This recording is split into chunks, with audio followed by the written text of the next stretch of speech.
Hello students, welcome to the Singhania Education. Today we are going to discuss some questions based on mole concept. जो कि मैंने last lecture में आपसे कहा था कि मैं 2 क्वेश्चन सॉल्व करवाऊंगी, उसमें जितना भी मोल कंसेप्ट आपने अभी पढ़ा है वो पूरा का पूरा कवर हो जाएगा। तो उसमें हमने फर्स्ट क्वेश्चन लिया है, which one of the following will have the largest number of atoms. जब भी हमें कोई न्यूमेरिकल सॉल्व होना है करना होता है, सबसे पहले हम क्वेश्चन को बहुत केयरफुली रीड करेंगे, क्योंकि हमको यहाँ पे टर्मिनोलॉजीज बराबर प्रॉपरली पिक करना पड़ेगा, नहीं तो हमारे क्वेश्चन का आंसर गलत हो सकता है। तो यहाँ पे पूछा है लार्जेस्ट नंबर ऑफ एटम्स, क्योंकि यहाँ पर जो नीचे ऑप्शंस गिवन है उसमें कुछ कंपाउंड ऐसे हैं जिनके एटम्स मिलेंगे और कुछ कंपाउंड ऐसे हैं जिनके मॉलिक्यूल मिलेंगे। तो हमें क्या कैलकुलेट करना है, नंबर ऑफ एटम्स। तो हमने पहले फॉर्मूला डिस्कस किया है कि मास और मोल्स में क्या रिलेशन है। यहाँ पे दिया है 1 gram gold in solid state, क्योंकि गोल्ड सॉलिड स्टेट में होता है इसलिए हमने सॉलिड स्टेट लिखा है। तो 1 ग्राम गोल्ड में कितने नंबर ऑफ पार्टिकल होंगे, इसको कैलकुलेट करने के लिए first of all we will calculate number of moles, then by using number of moles we can calculate number of particle present in 1 gram gold. How? So first of all we know that number of moles equals to mass given upon molar mass. And यदि हमें number of moles given है तो हम जानते हैं number of particles upon Avogadro number. ये एक formula है जो कि नंबर ऑफ पार्टिकल और नंबर ऑफ मोल्स में रिलेटेड है। नंबर ऑफ मोल्स जब हम फाइंड आउट कर लेंगे तो यहाँ नंबर ऑफ मोल्स की जगह नंबर ऑफ मोल्स की वैल्यू रख देंगे और यहाँ एवोगैड्रो नंबर रख देंगे, या हम फाइनली फॉर्मूला यूज करेंगे number of particles will be equals to number of moles into Avogadro number. Avogadro number आपको पता है, Na will be equals to 6.022 into 10 to the power 23 particles. तो अब हमें क्या करना है, मास गिवन है तो हम नंबर ऑफ मोल्स को कैलकुलेट कर लेंगे। तो हम फर्स्ट पार्ट को पिक करेंगे, तो number of moles will be equals to 1 gram, और जो गोल्ड है उसका एटॉमिक मास होता है, atomic mass of gold will be equals to 197, sodium will be equals to 23 and lithium will be equals to 7 and chlorine will be equals to 35.5। ये atomic mass हमें याद होना चाहिए, कुछ तो याद होना ही चाहिए, गोल्ड का चाहे याद ना हो लेकिन इन सब चीजों के तो आपको याद ही होना चाहिए, क्योंकि अब आप 11th क्लास के स्टूडेंट हैं। तो यहाँ पे क्या आएगा, 1 gram mass given upon molar mass. भाई एटॉमिक मास है 197 और हमको पता है एटॉमिक मास 197 है, तो इसका मोलर मास कितना हो जाएगा, 197 ग्राम पर मोल। तो यहाँ पे होगा 197 ग्राम पर मोल। यूनिट का बिल्कुल ध्यान रखें, तो आपको क्या मिल जाएगा, 1/197 moles. By using this formula we can calculate number of particle, or number of particle of gold will be equals to 1/197 into Na। ये हमें मिल गए number of particles in 1 gram gold. Now moving to the second part. In second part, 1 gram sodium. So you can calculate 1 moles, number of moles of sodium will be equals to 1 gram upon molar mass of sodium. अगर atomic mass 23 है तो molar mass 23 ग्राम पर मोल, 23 ग्राम पर मोल। You will get 1/23 moles. Now you can calculate the number of particle will be equals to 1/23 into Na। ये किसके आए, number of sodium atom.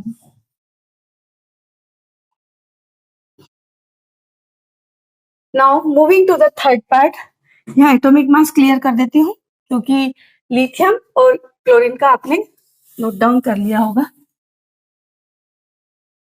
Now moving to the third part. Third part में हम जाएंगे 1 2 3 1 gram lithium. So you will calculate number of moles will be equals to 1 gram lithium upon 7 gram per mole, and this will come out to be 1 upon 7 mole. Now number of particle will be equals to 1 upon 7 into Na.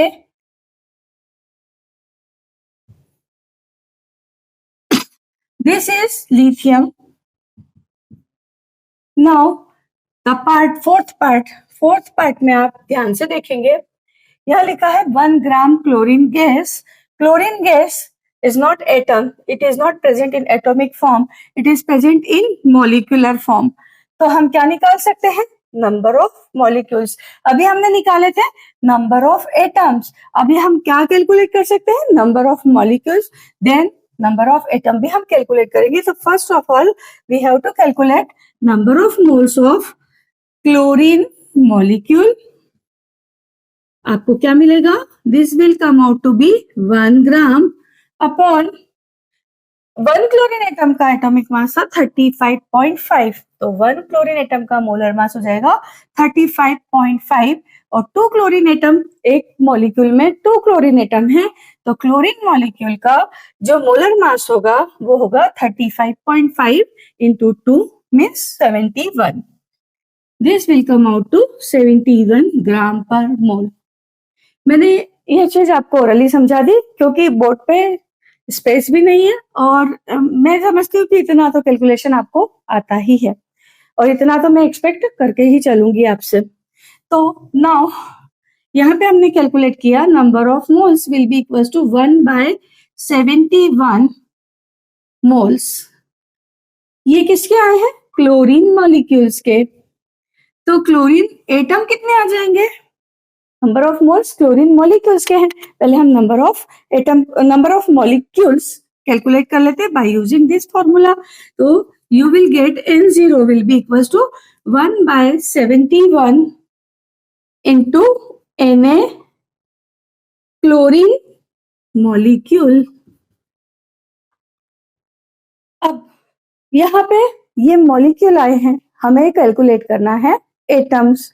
तो 1 atom, 1 molecule will be equals to 2 atom. Therefore, N0 molecule will be equals to 2/71 Na atom of chlorine. तो third result ये आ गया. आपको question पूछा है which one of the following will have the largest number of atoms. Now your question will become the comparison of fraction. In your earlier classes, in your lower standard, you have studied how to compare fractions. जब हमारे पास में एक fraction है, denominator and numerator दोनों है. Numerator upper side को और denominator हम लोअर साइड को बोलते हैं. तो डिनोमिनेटर यदि ग्रेटर होता है तो ओवरऑल फ्रैक्शन की वैल्यू कम होती है. तो यहाँ पे हम क्या देखेंगे? We will check the denominator, and by in this by checking the denominator हमको क्या करना पड़ेगा? We have to make the numerator like. तो यहाँ पे देखो न्यूमरेटर अनलाइक है, तो इसको हम 1/35.5 कर लेते हैं. 1/35.5, ये आपका न्यूमरेटर हो गया इक्वल. अब आप सब में कंपेयर करेंगे. देखो डिनोमिनेटर में 197, 23, 7 एंड 35.5. सबसे छोटा डिनोमिनेटर है लिथियम में, इसलिए जो नंबर ऑफ पार्टिकल्स होंगे 1 ग्राम लिथियम में सबसे ज्यादा होंगे. तो your answer will be third part. This is the explanation of this question. Now moving to the next question. The next question is calculate the number of atoms in each of the following. Again, you have to calculate number of atoms. First part है 52 moles of argon, 52 unified mass of helium and 52 gram of helium. तो हम first part को pick करते हैं. 52 moles of argon. अभी last question में हमको number of moles दिए थे तो हमने नंबर ऑफ एटम्स को कैलकुलेट किया था. आर्गन एटॉमिक फॉर्म में यूज रहता है क्योंकि ये नोबल गैस है, तो जो भी मिलेंगे हमें नंबर ऑफ एटम्स ही मिलेंगे, तो उसकी हमें कोई चिंता करने की जरूरत नहीं है. तो नंबर ऑफ मोल्स और नंबर ऑफ पार्टिकल में क्या रिलेशन था?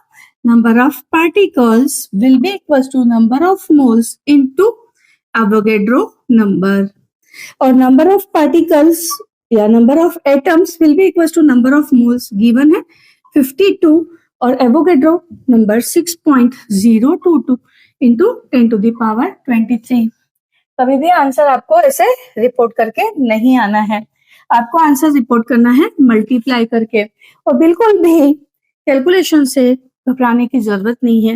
यू शुड हैव पेशेंस, आपको पेशेंस रखना है और पेशेंस रखकर ही आगे काम करना है, क्योंकि आप पेशेंटली कैलकुलेशन करोगे तो कैलकुलेशन इज वेरी इजी. क्या होगा? 6.022 into 52, 4, 4, 0, 12, 10, 1, 11, 1, 1, 30.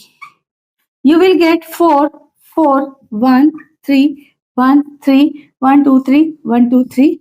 आपका पॉइंट लगा यहाँ पे, तो यहाँ लगा 313.144 into 10 to the power 23. ये कैलकुलेशन मैंने टाइम बचा सकती थी, लेकिन मैंने इसलिए किया क्योंकि यदि मैं कैलकुलेशन नहीं करूंगी तो आप तो कभी भी नहीं करेंगे, इसलिए आपको पेशेंटली कैलकुलेशन करना है.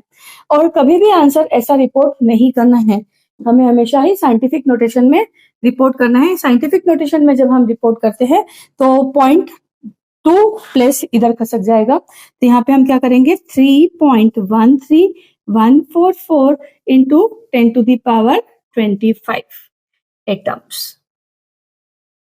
This is your answer. तो आपको ध्यान रखना है, आंसर को कभी भी ऐसा रिपोर्ट करके नहीं आना है, कैलकुलेट करके बराबर वैल्यू निकालना है एंड देन साइंटिफिक नोटेशन में लिखना है. Now moving to the second part.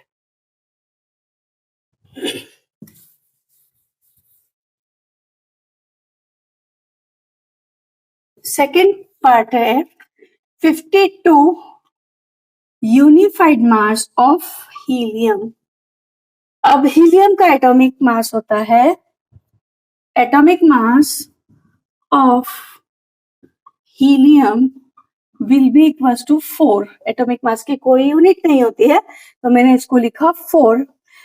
अब यहाँ पे दिया 52 यूनिफाइड मास ऑफ हीलियम, तो आपको पता है कि mass of one atom of helium will be equals to 4 unified mass. Atomic mass unit या यूनिफाइड मास में उसका 4 यूनिफाइड मास होगा, तो हम क्या लिखेंगे? 4 since 4 unified mass is contains one atom, therefore 52 unified mass contain 1/4 into 52 atoms, and this will come out to be 13 atoms. So your answer will be simple 13 atoms. Now moving to the third part, and third part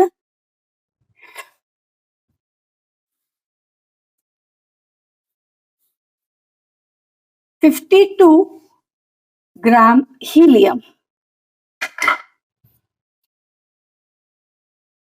देखो मास ग्राम में दिया है, जब भी मास ग्राम में given होता है आप नंबर ऑफ मोल्स कैलकुलेट कर सकते हैं, और नंबर ऑफ मोल्स से आप नंबर ऑफ एटम्स को कैलकुलेट कर सकते हैं. तो यहाँ पे क्या होगा? Number of moles will be equals to mass given upon molar mass, and this will come out to be 52 upon molar मास कितना होगा, ये मास दिया है ग्राम में तो 52 ग्राम, और मास को हमको लिखना है मोलर मास, तो एटॉमिक मास 4 है तो मोलर मास 4 ग्राम पर मोल, तो यहाँ पे आएगा 4 ग्राम पर mole, and you will get how many moles, 13 moles. आपसे मोल्स नहीं पूछा है, आपसे पूछा है नंबर ऑफ एटम्स, तो number of atoms will be equals to number of moles into Avogadro number, and this will be equals to 13 into 6.022 into 10 to the power 23। अभी भी आंसर को बिना कैलकुलेशन के रिपोर्ट नहीं करना है। 13 टू जा 26 टू 28 टू 78 इंटू 10 टू द पावर 23। अब देखो यहाँ पे आपका साइंटिफिक नोटेशन में आंसर नहीं है, आपको आंसर रिपोर्ट करना है 7.8286 into 10 to the power 24 atoms. That is how you can calculate number of moles, number of particles in anything you want।